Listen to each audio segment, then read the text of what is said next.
Un conflit hors de contrôle, selon John Kerry. Le secrétaire d'État américain s'est efforcé lundi à Genève de sauver la trêve en Syrie, sapée par les frappes et les combats entre le régime et les rebelles à Alep.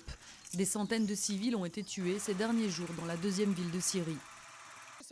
La loi El Khomri à l'Assemblée, les opposants à nouveau dans la rue en France. Le projet très contesté de loi du travail arrive aujourd'hui dans l'hémicycle de l'Assemblée pour 2 semaines d'examen.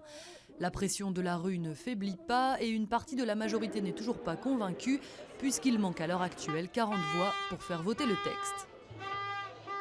En Corse, le mouvement clandestin nationaliste du FLNC du 22 octobre se lance dans un processus de démilitarisation pour permettre à la nouvelle Assemblée de Corse, dirigée par les nationalistes, de gérer sereinement leur mandature.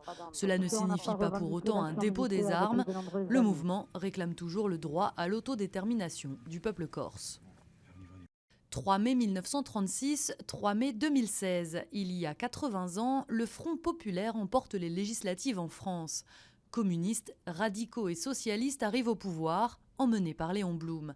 Un mois après, les accords de Matignon instaurent la semaine de 40 heures, les premiers congés payés et les allocations chômage.